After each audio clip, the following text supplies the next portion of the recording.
Ciao Vincenzo, come stai Vincenzo? Tutto bene ragazzi? Come state? Tutto bene? Sì, qui sempre nella solita postazione. La grande novità di oggi è un altro di questi affarini che è arrivato, compagno di quello, che serve a tenere su il mio iPad. Cioè, grandi novità oggi. Hey Jeff, how are you? Good to see you on Instagram. Lì come va? Qua va bene, cioè nel senso che siamo tutti nella stessa barca, vediamo tutte notizie o più sconfortanti o confortanti ogni giorno, perciò non sai mai cosa pensare, però sì, comunque qui siamo in California più all'inizio rispetto all'Italia, perciò altro che picco, qua siamo proprio all'inizio della curva. Ciao Fresco, come stai? Fresco, collaboratore di Lorenzo, amico da tanto tempo, è qui con noi. Ehm, Oggi dunque, avremo un grande ospite, avremo dei Pensado che parlerà con noi e parleremo ovviamente in inglese, magari se volete vi traduco anche delle domande io e anche lui sarà dal suo miss you guys too, you and Melissa. Iman, mitico! E, e, cioè, gli chiederemo anche lui dal suo home studio a casa, i suoi Nico che avete conosciuto ieri e Jackson che è un altro suo assistente hanno come si dice, settato il suo studio a casa e mi diceva ieri che ci ha messo qualche giorno ad abituarsi perché ovviamente l'acustica non ha niente a che vedere con il suo studio dentro a Fab Factory che è trattato benissimo. E, e niente, però dice che si sta cominciando ad abituare utilizzando diversi ascolti, perciò le Amphion, degli ascolti più grandi, gli ascolti più piccoli e magari penso anche le cuffie. Che scusa se te lo avranno chiesto 2000 volte, sì, in effetti sì, sono le Key 3, le vedo dopo la tua diretta, ve le scrivo qui così le sapete, Key 3 speakers. Ehm, E ne ho parlato. Ragazzi, io non so se sto facendo bene. Allora, qualcuno è più tecnico di me, ma praticamente io sto per salvare i video live, che poi vorrei metterli su YouTube perché sono fighi. Per esempio, quello di Dave di oggi sarà sicuramente una cosa da tenere. Io sto facendo, da ieri ho cominciato a fare screen recording, perciò uso lo screen recording interno dell'iPhone per registrare tutta la diretta, però non so se sia giusto. Ehm, cioè, perché quando finisce la diretta dicono che ci là subito e scaricarla dentro il telefono, ma io non riesco. Trap shit, bestemmia, vai. Io sono, insomma, famoso anche per, essendo veneto, per bestemmiare spesso, perciò... Ehm, Qualcuno sa, per caso, se c'è un'altra maniera? Ho provato applicazioni, ho provato tutti i trucchi del mondo, ma mi sembra che l'unica cosa che funzioni è fare screen capture e fare il play di nuovo di tutto il live che avete salvato nelle storie, oppure di farlo in tempo reale come sto facendo adesso. Boh, fatemi sapere se qualcuno sa. Nel frattempo, se volete chiedermi delle cose, chiedetemele che fra un po' magari tiriamo dentro Dave. Michelutti, mitico, come stai Michele? Mi potessi consigliare un buon microfono sui 100 euro, possibilmente USB? Sicuramente il Rode USB NT1A, mi sembra che c'è una versione adesso USB, ve lo cerco subito. Rode USB mic, ve lo consiglio. NT USB, questo qui, che secondo me è su quelle cifre lì. NT USB. Esatto, io ho visto alcuni che registrano la live e poi la ricaricano senza fare vedere i commenti. È come dovrebbe essere, Leo, grazie. Ma in realtà non riesco. Ti ho inviato il mio bit su Direct, l'hai ricevuto. Checco, può darsi che l'abbia ricevuto, ma ti devo dire, Checco, che non è cattiveria, è che dopo questi 2 o 3 live che abbiamo fatto, anche 4 forse, e il contest, ho veramente, vi ringrazio, ho ricevuto migliaia di direct e li sto cercando di rispondere a tutti. Perciò se non ti rispondo non è per cattiveria, che magari non sono ancora arrivato il tuo. Ciao Davide Rossi, il mitico Davide Rossi, come stai? Sei in Mi avevi già detto tu che sei in Danimarca, sei a casa tua. Se ti fa piacere dopo. Oh, Dave Pensado sta richiedendo la connessione. Beh, chiamiamo.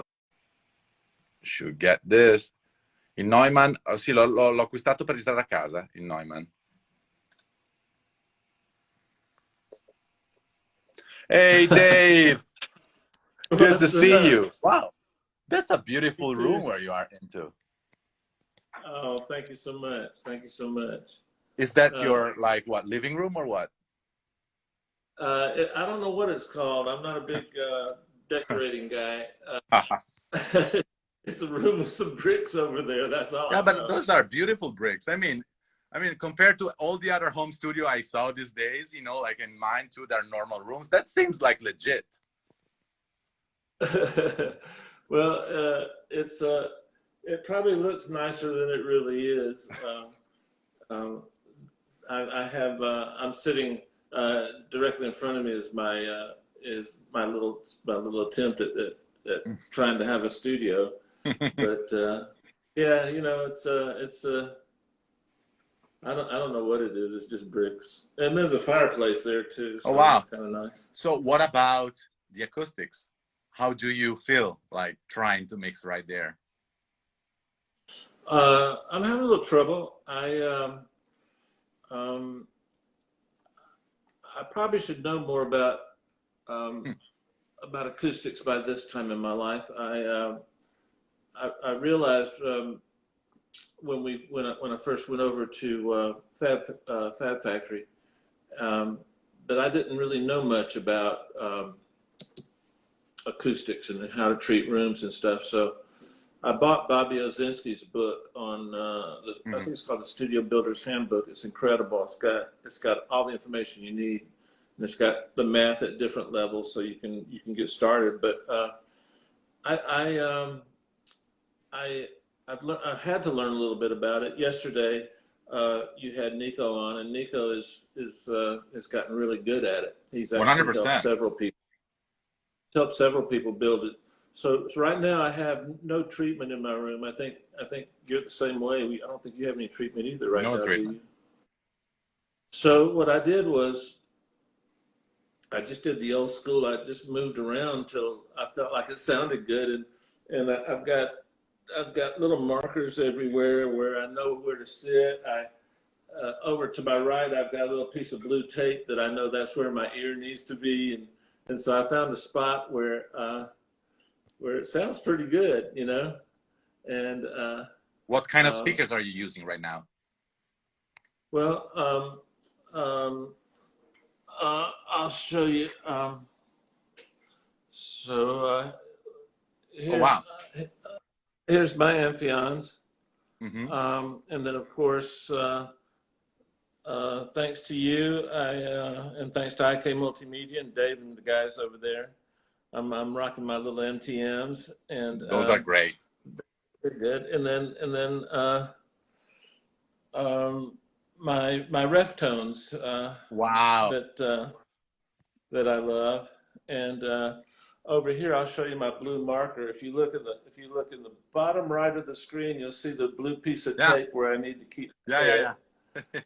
And here's my beautiful fireplace. Wow. I mean, you're fancy. I mean, Yeah, I and then bet that after this couple of months or whatever, we're gonna be forced, staying here, you're gonna think about it coming back to that factory. I mean, maybe that room is gonna be better. no, no. Fab Factory is more than Yeah. as you know, Fab Factory is more than a studio. It's more than the wall treatment, the beautiful marble in it. It's become something of a I don't know. When I wake up in the morning, I can't wait to go there. I can't, and then I get in the parking lot. If I don't see a white Mercedes with a black convertible top, I'm like, oh man. I hope Michele comes in, and then I look for the little black Prius with Jason, and then you can't ever tell when Jaime's there because he always takes a damn Uber. So Uber. so I Yeah. walk down the hall. I walk down the hall and I look to see if the lock is on that studio door, and if it is, Hmm. I'm like, but when all four of us are there, it's fun, and I don't Yeah, know. I don't know why I need that. It really enhances your creativity to have creative people around you. I And agree with you. So, uh, so Dave, well, I'll finish the tour up. I hope I don't make you oh yeah, seasick moving please. this thing around. Wow. But here's some essential gear that I need that I use every mix. My clock, my Mag EQ4M, my Mm-hmm. Mark II Clariphonic, and then Spacecraft is a new piece of gear made by Matthew Lane at McDSP, and it's an DRMS. Yeah. analog. Yeah, it's an analog spatial widener, and then my old school Eclipse, which I really love, and then my converters. And that's about it. And then for inspiration, um, here's Jason. Where are they? Okay, here we go. Here's Jason, Michaela, and Jaime right there. So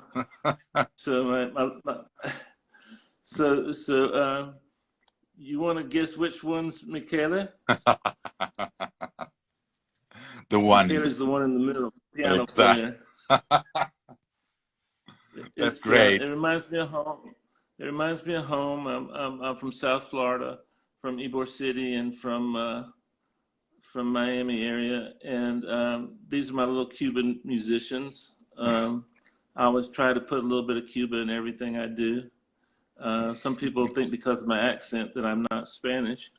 Um, but but all I gotta say is pensado, pensado in Italian, Pensado. Like I pensado say, in pensado, pensado. yeah, and Pensado in American. So Exactly. that's kind of what I got going on. Let me see if I can get this set up so that I won't make you Hmm. seasick again. Um, I mean, it looks pretty neat. I mean, I know that Nico and Jackson were part of setting it up. So, I mean, they did a great job. I mean, like, oh, Nico is. I tell you what, um, if if um, if if you can't get me to do your mix for any reason at all, my first choice and my first recommendation is Nico. That guy has worked so hard for yeah. so long. He's never complained. He's been an incredible, incredible. Hmm. I can't call him an assistant because he's way more than that. He's Yeah. inspirational.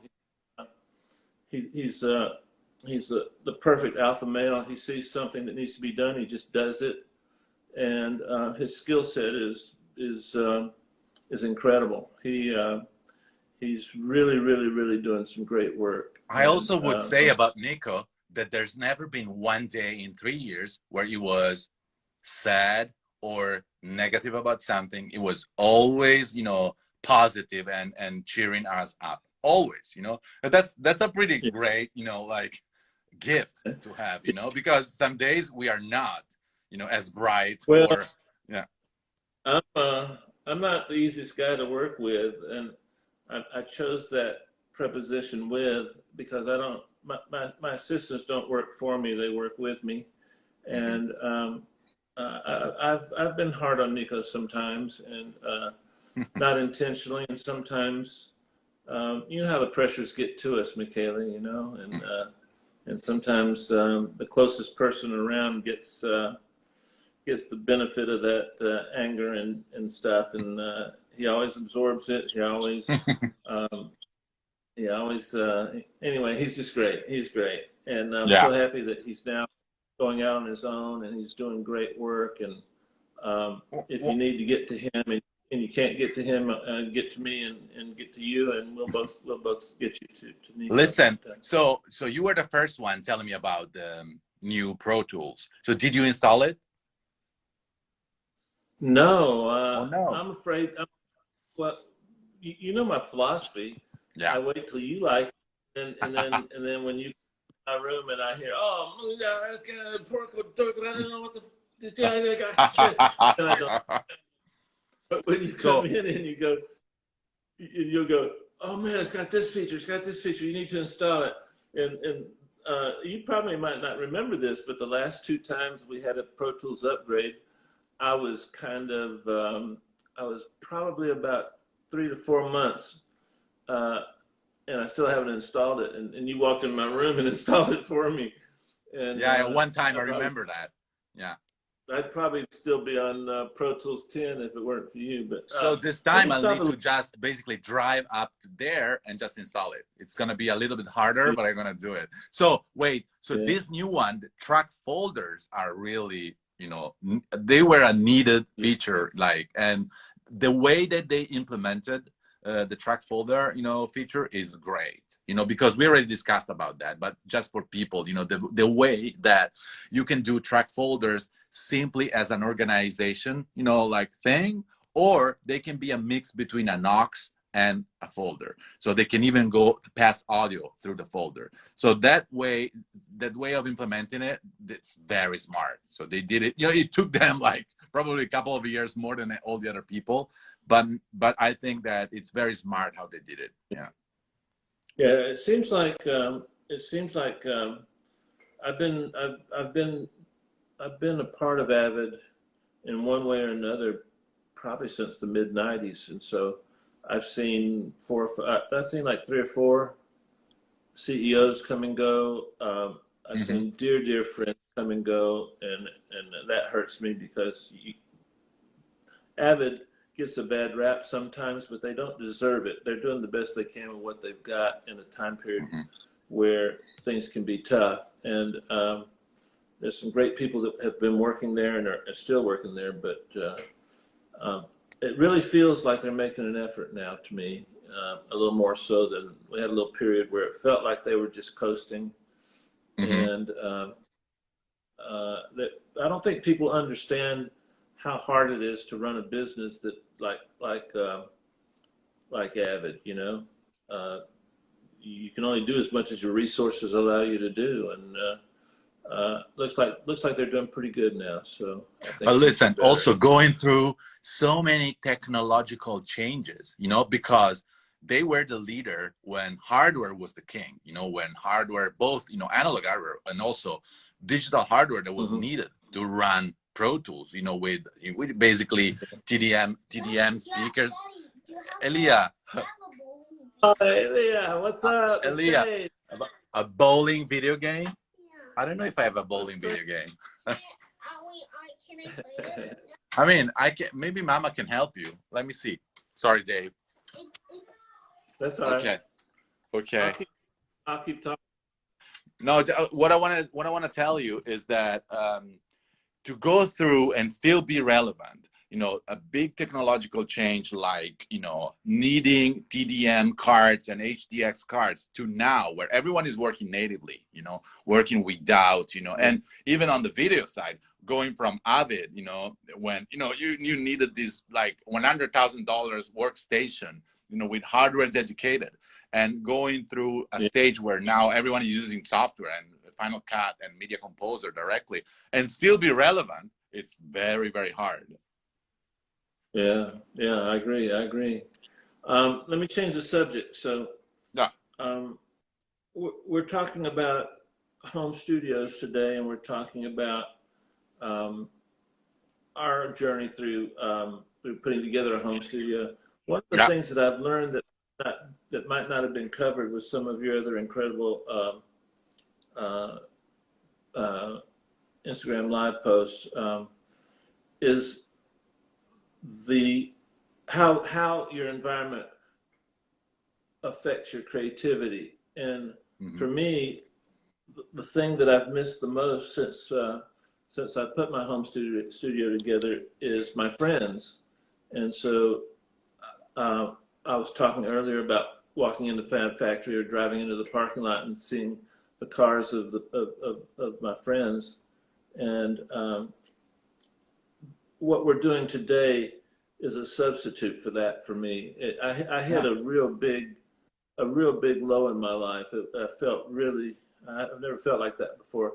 I won't call it depressed because I had hope, but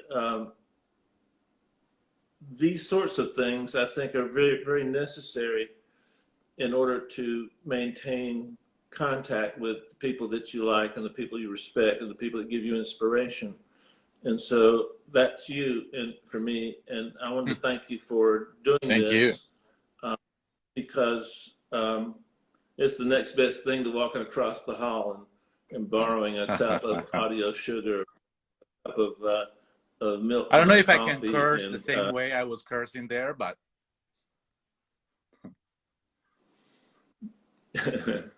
um, yeah, you know what? And so my recommendation is before you build anything, before you get your gear, make sure that you've got access to friends and that people that inspire you, people that tell you when you're good, they tell you when you're bad, and you can trust their opinions. Uh, how often you'll come in my room, I'll play you something. Say, hey man, what do you think about this? We all try to help each other, and we can still do that. We have to do it the electronic way now for a while, and yeah. that caused me to come out of a classic old school 1970s funk. You know, I hit rock bottom and didn't call anybody and didn't talk to anybody. Um, I've never been alone, you know, Mhm. in terms of having people around me that are creative and people that are around me that do what I do. I'm blessed to have a lot of assistants that look out for me and call me and check on me, and that helps a lot too. Mhm. But seeing somebody's face and talking to them, I think is a blessing that we need to take advantage of in this time period right now. And you might think you don't need it, but you need it. Trust Now me, you you need realize it, it. Yes. right? Yeah, I agree 100% of what you said. But also, don't you also think that there's some positives about, I mean, it's a temporary thing. So that's already positive. We're not transitioning to living in a home studio forever, but it's probably a couple of months, whatever. And But don't I you think can't. there's something positive about, I mean, relocating in a different environment? So basically, like you said, you get different inspiration. I mean, I find myself to be more creative during the night nowadays, after 9 p.m. when I put my kid to sleep. And I found myself writing great, music, and because I don't feel the pressure, like Jaime was saying yesterday, of committing, of being inside a professional environment and committing every day with a mix, with a song, with whatever. I mean, I feel Mm-hmm. that probably after 4 months staying here, I would regret what I said, but for now, I mean, I feel this different kind of energy in some ways helping me. Yeah, me too. Me too. The interesting thing about what we're doing now is I can shut you go too long. I couldn't kick you out of my room, but now I can just hit this button over here and you're gone. But so I've watched several of your lives, and um, I, the amount of equipment you have, and people are only seeing like a trillionth of it. You've got studios in Italy. You've got when people go into your studio at Fab Factory, they have a heart attack, lose their breath, and they have to find a place to sit down. So you always have a comfortable spot where they can faint in because of all the equipment and gear. Not just gear. It's like the all-star greatest stuff ever invented. You've got one of a kind things, all that. Um, it's pretty obvious that we miss some of those things, and it's pretty obvious that a lot of those things we now know we don't really need them as much as we thought we might need them. That's a great Creativity, observation. Great. Yeah. creativity is a fickle beast, and sometimes we have to learn um, that being creative is way more important than the equipment we use to do it. And some equipment enhances your creativity, and some equipment doesn't. When you have to fiddle with something too much, it just destroys your creativity. When you can just walk up to two knobs and turn one of them, uh, you don't even think about it. What I'm asking you is, what have you found on an emotional level that you had to conquer to get to where you are now? When you were first moving things out of the studio into your home studio, um, what went through your mind? Will I be able to keep up the quality? Will I be able to work as quickly? And have you kept up the quality? I personally know you have, but I want the world to hear you say So, it. so, uh, uh, so first of all, in my mind, because we were so alarmed about the coronavirus and everything, and before it was safety, so I wanted to be um, super smart into choosing just a few things, so I had to like really, really think about what I really needed. So first thing was my iLock, obviously, getting my iLock with all my authorization, all my Yeah. flagging. Yeah, literally, because I would have forgot about that, if I didn't focus about and put down a list on my reminders, application on my iPhone. I still remember that. I like putting down a list and thinking about what to get. And obviously, in the first round, I missed some stuff. So my priority were iLock, the smallest interface that I got in my studio at that time was the Apollo Twin. So I got my Apollo Mhm. Twin. At the time, I only had the smallest speakers were the IK multimedia micro. So I got my micro, and then my wife got a barbecue table. That's actually this one that I got.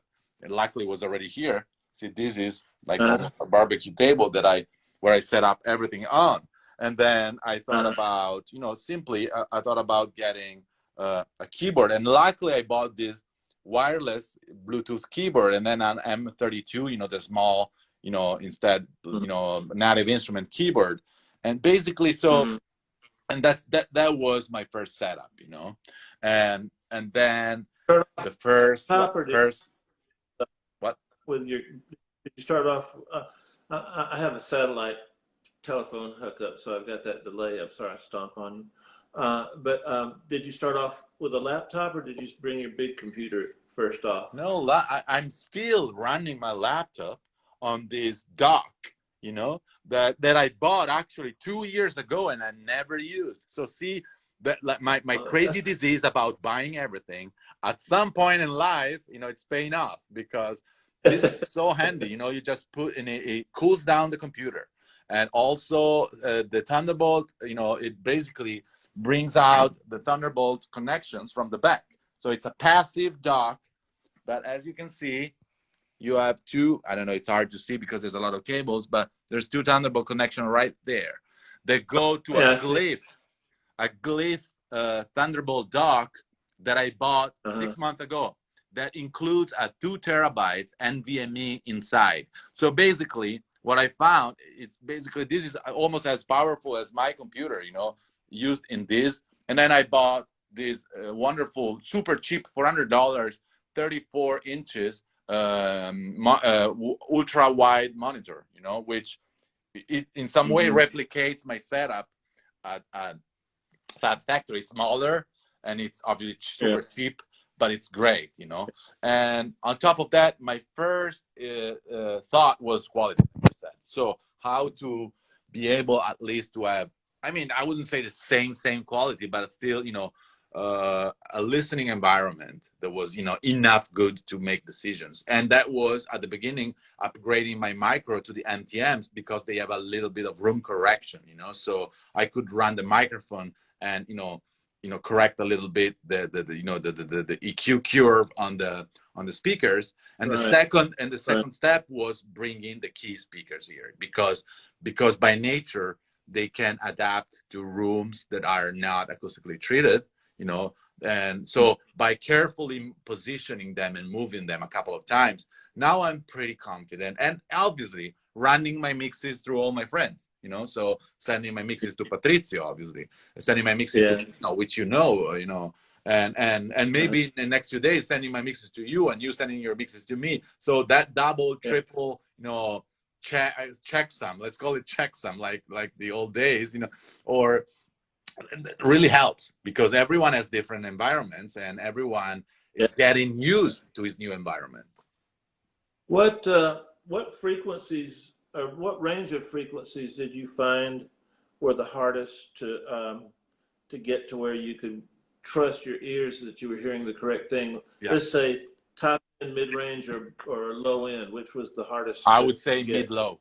To me, mid low. mid low, because I think that every speaker that stays on a desk, like even this MTM with the correction, everything, has weird, Uh-huh. interactions on 200 or 180 and 250, that Yeah. area. And on the key, weirdly enough, instead, super low, like below 100. I don't know why. It's like if they're overcorrecting, the fact that they can put out of phase the omnidirectional low end.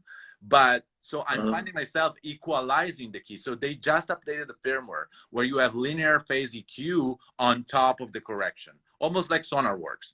So I can now compensate for perceived, lack of low end, and that's what I'm doing. But I don't know if I'm doing right, So it's all based on, listening and trying and trial and error.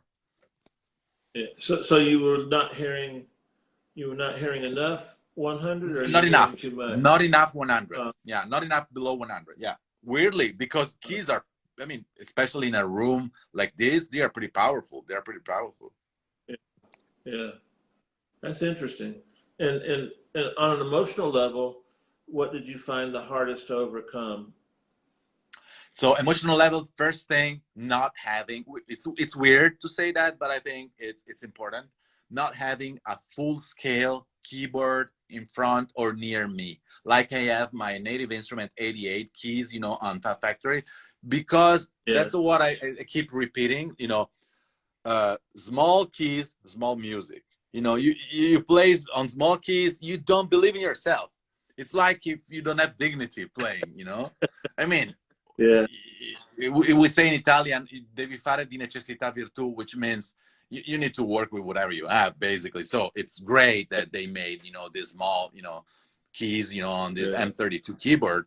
But listen, it's hard, when let's say you're willing to, convey an emotion or like a ballad or something, and you need like this big piano sound and everything, and you're playing this on this micro like this key, you don't believe, it's starting from yourself, you don't believe in the music you're playing because there's so little.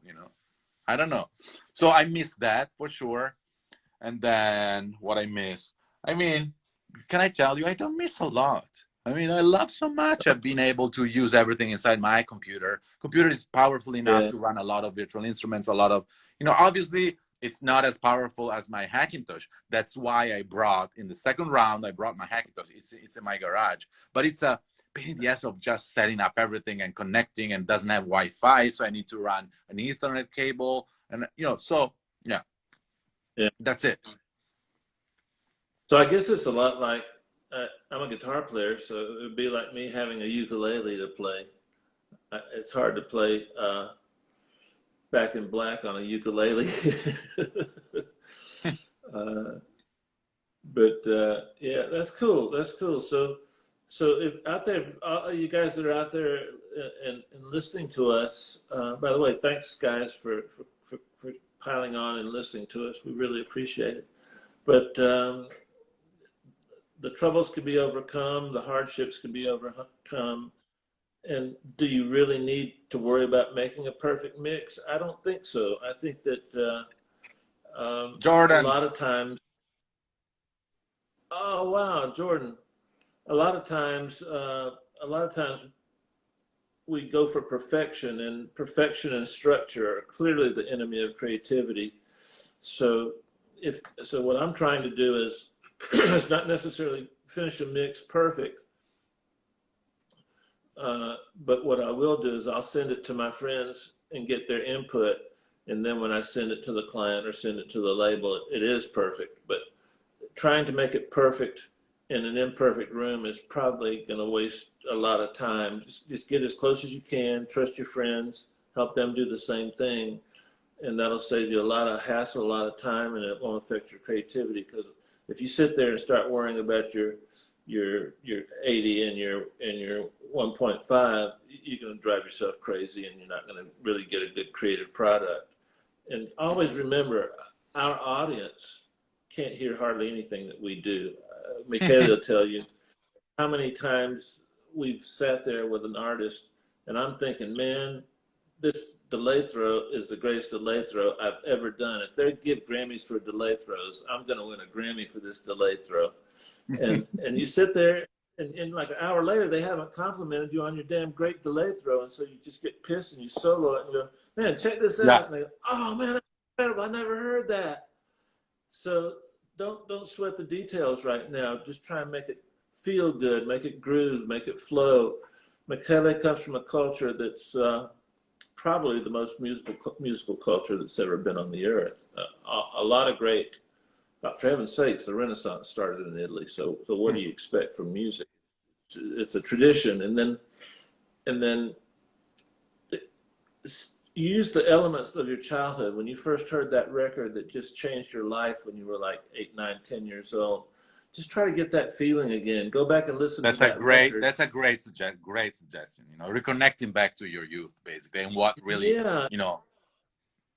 but you go back and listen to that record, it sounds like shit. And you like, man, how did I ever like this record? But it moved you. It moved you. And so don't ever forget that that's the most important thing in mixing is to move somebody any way you can. Now you got to get past the gatekeepers. You got to get past the label heads that want it perfect. They've never mixed a record. They've never had a hit record. They don't know how to make a hit record. They know how to hear one when it's on the charts, but when you give them one from scratch that's not that you just finished, they don't really understand how to listen to it for emotion and for feel and for vibe, and how to listen like a 14-year-old girl at home who's going through what we all went through at the beginning of our teenage years. It's a real tough time, and you hear that one song and it just all your hormones just feel good, and life is great. That's what you want to get to come out of the speakers, and that's what we can now focus on a little more than we probably would have when we had all the tools to make it perfect. That's, you know, I mean, how can we can highlight more what you said by simply like retweeting repeating everything you said like for 1,000 times, you know, because I mean I agree 100% what you said, and sometimes we forget about that, you know, and in our perfect environment we like focus on that 10K boost, or is this plugin de-essing better than this other one? Yes, because we love it, because we are nerds, and Yeah, that's what we love to talk about, yeah, you know, every day, you know, and the new plugin. Oh, Dave, did you see this? Did you see that? But then sometimes I forget personally about emotion. Not that I forget, but simply you are so, you know, like there's so many stimulations coming from like every day from new technologies, new yeah, plugins, and mixing this and mixing that, and new technology, immersive audio. But then at the very end, if you reconnect back to what you really like felt when you were a kid, it was not about a delay throw. It was maybe yeah, about, you know, just simply how distorted that guitar was, and it mixed with that desperate vocals, you know, that they were like screaming help, you know, or the yeah, opposite, or something so sweet that in your childhood you will still remember about that, you know. And then I see that from my kid, you know. Sometimes I mean I never hate on a song, but I don't like the production, I don't like that, but then he gets hooked by something as simple as a melody, you know, or the, like, let's say, and I love that song, by the way, Dance Monkey, you know, he loves the melody and he loves the timbre, you know, of the but, vocals, you know, and the mix between that timbre and the melody, uh, it's like so catchy that a 6, 5, 4 years old, you know, they get hooked up in 1 second, you know. yeah, yeah. No, I'm with you on that. I'm with you on that. Um, Okay, so, Dave, so what? Yeah. what? So right now, what piece of gear do you find the most useful in your home studio, For besides your laptop? for sure it's the speakers, for sure, obviously, and for sure, even Mm. if I said that the small keys are not great, it's the small, you know, M32 native instruments keyboard in front of me, because not only I can play, I can change patches, I can also with these small, you know, knobs, I can still automate some filters, see, and then they're all programmable, so everything can be assigned to something different, and that's great, you know. So speakers and Oh, MIDI keyboard, and also the RTW, which actually it's like a different version from your Clarity. I think you have your Clarity with you right there. it's right here. Yeah, You gave it and to me for. yeah, but it's pretty handy because the listening environment is not perfect. At least I can check about my LUFS, my curve, my something, and you know it's invaluable to have like in front of me, you know, like this. You know what, Michele? you mentioned LUFS. That's a question I get a lot. Um, Me personally, I'm aware of it. I I don't really care what it is. If I like the mix and it's not too distorted, I let it go out. And uh, you and I work with um, a couple of really gifted, talented mastering engineers who saved my ass a lot. Colin Leonard being one of them. Yeah. Shout out to Colin. And how are you dealing with the problem of loudness, and what's your technique? I think I know the answer, but I'd like the people that know you So would love to hear that. I'm sure. thank you for the question, because it's something I tried to partially explain the other day with a conversation with Pino, I think, but it's so deep because I'm also starting my own productions. I'm the arranger, the producer, the songwriter, and sometimes the mixer too. Mm-hmm. So I have the opportunity of solving, let's say, the problem of LUFS, which is now a measure in time. So it's basically, we already know that streaming services, they're asking to get to a target level, which is minus 16 in the case of iTunes, minus 14, or the opposite for Spotify. I always forget which one is which.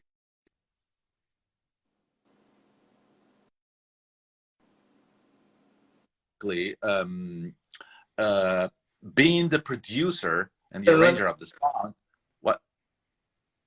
let me stop real quick. Yeah. Go back a paragraph because we lost what you were saying. You cut Okay, out. So sorry. if you can go So back and repeat that. basically, um, LUFS is a measure in time. So that's the big difference. We measure the average loudness in the 3-4 minutes of the song. So that's a whole change of mindset.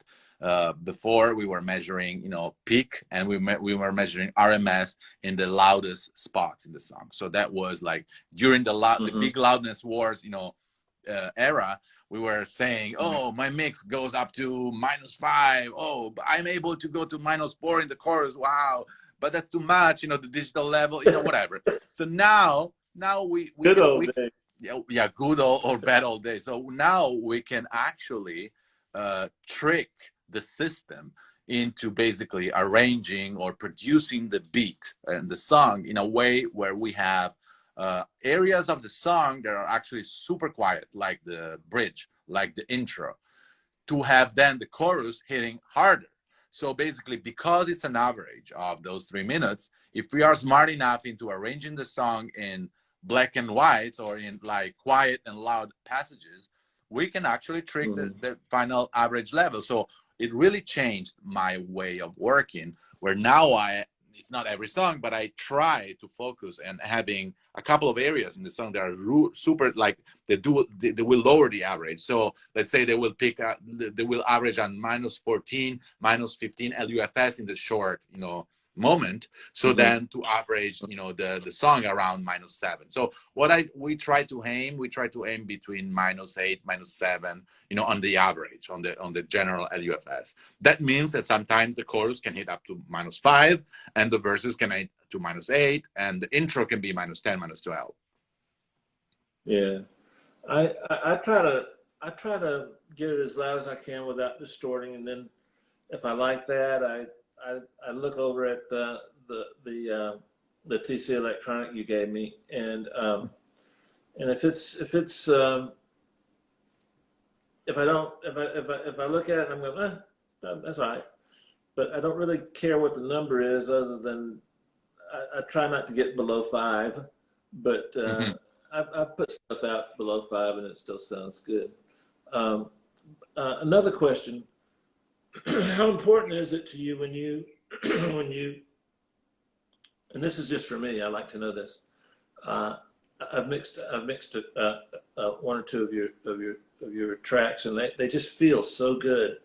Um, when you Thank you. record when you record keyboards, what is your philosophy on quantizing? Because you've got incredible timing, way much better than me.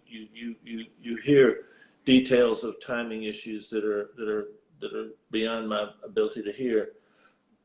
How do you use that ability to not quantize what you play. You play it beautiful timing with a beautiful feeling. Do you try to preserve that, or do you try to quantize everything? I mean, I thank you for the question. I'm blessed enough to have actually great players around us. You know, we are blessed to have team peers, to have Alex Yeah, Alessandroni, to have great, players yeah, that they. I mean, you want to try to capture their performance without any quantization or without further like modification of the timing. So in that case, the best thing to do is just try to capture the best sound, the best, because I don't want to touch it later. So I don't want to, even if it's just MIDI recorded through my interfaces and then played on a virtual instruments by Alex or simply Tim Pierce playing the guitar. So in that case, I try not to touch it. Okay. But my journey through quantization and sequencers it's one of the few things that I really went deep in my life, so starting from the first DAW notator and creator in the 90s, and they had incredible timing because the timing was hooked to the Atari, and so the Atari computer had MIDI interfaces integrated.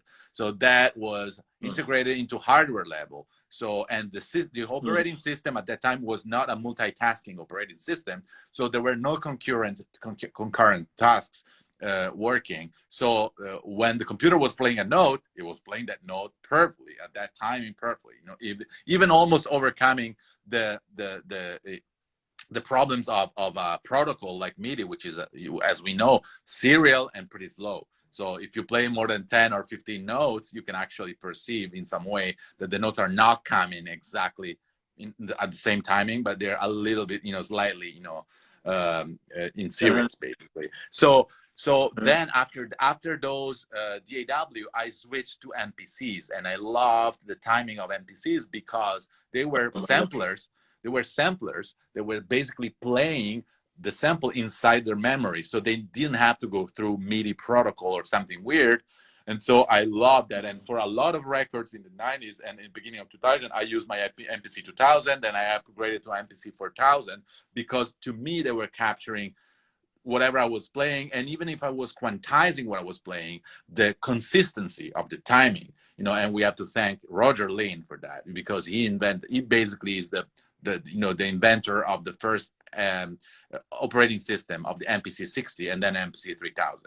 And then I think Akai Yeah, kept his original code for a lot of other yeah, Akais, So so yeah. so so I went through this crazy period era where I was using MPC for everything. And at that time, I met for my first time Vinny Colaiuta, one of the maybe the Ooh, greatest there drummer you of all go. time. And he was telling me that to work in LA in the 90s, he had to learn the quantization feel of every drum machine and sampler because he had to emulate that. And that's a pretty bold statement.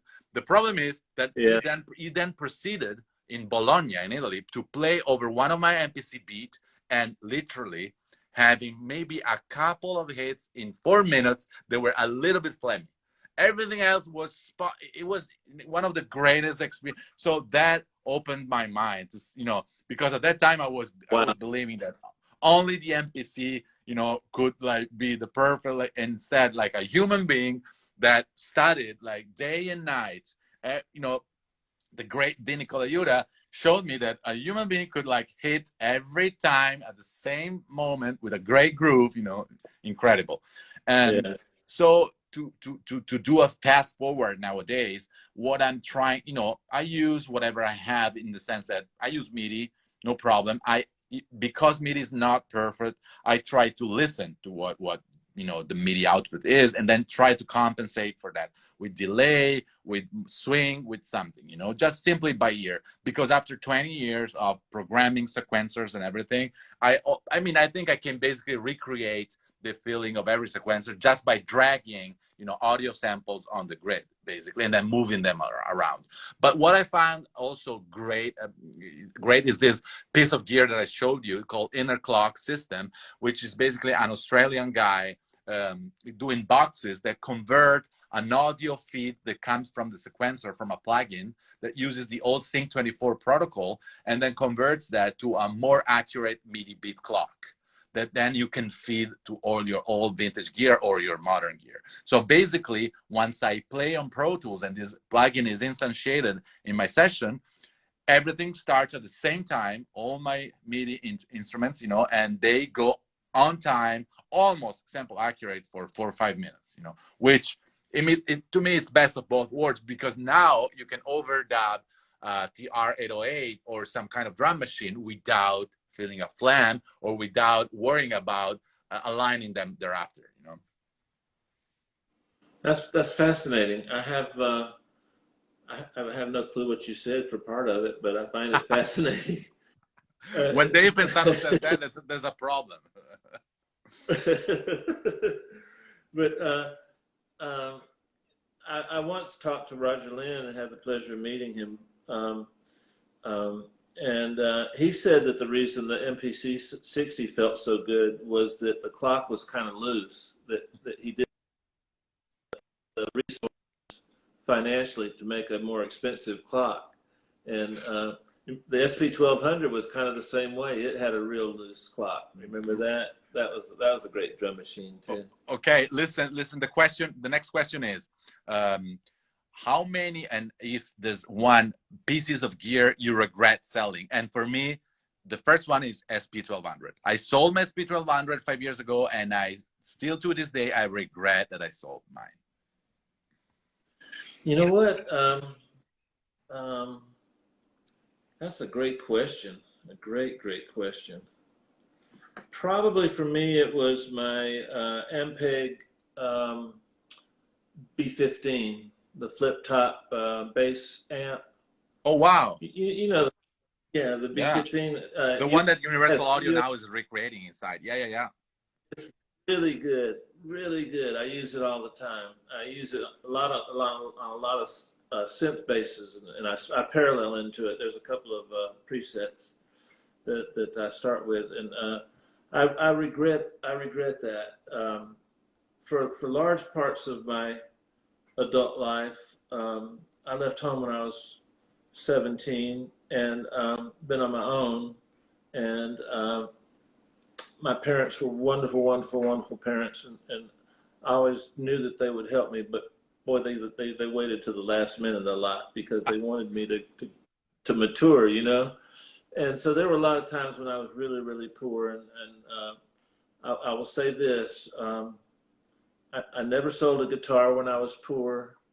I never sold a guitar amp when I was poor, and but I sold that bass amp, and I miss it every day. Room, as you know, Michele, that I don't use. I've got, because I just it's just part of who I am in my childhood. It's like I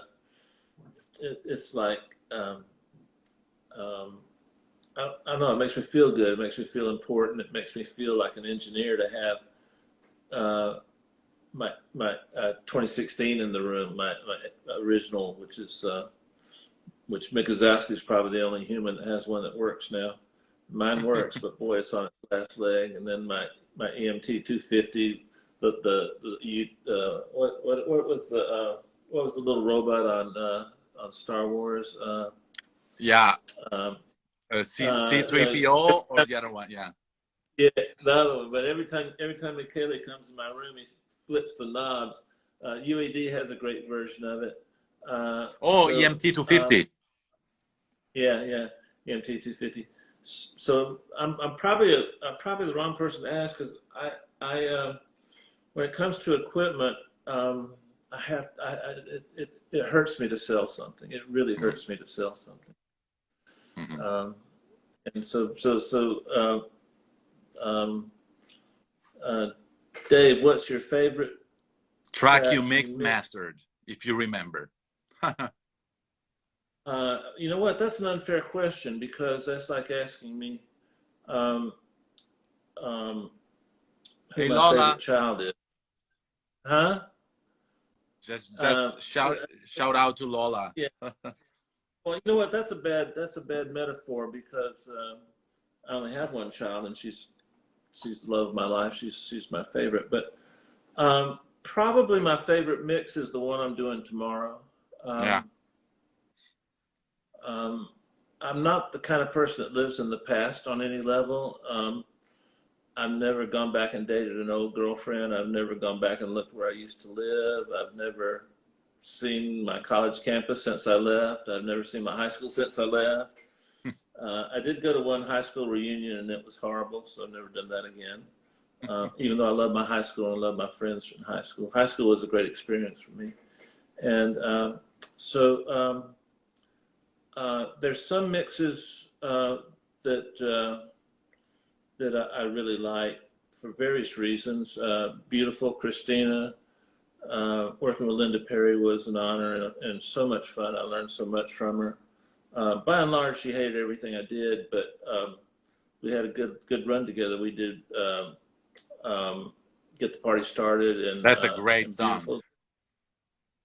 I love anything I've done with Ron Fair. I love because Ron and I have a compatibility that I don't understand.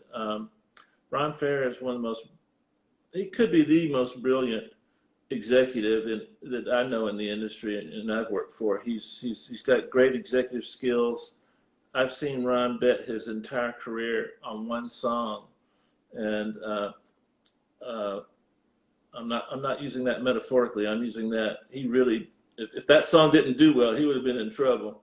And so I love what we did on Lady Marmalade. I think that mix embodies all of my life experiences, my rock and roll guitar years when I was a rock guitar player, and then my '80s experience, which I fell in love with the '80s.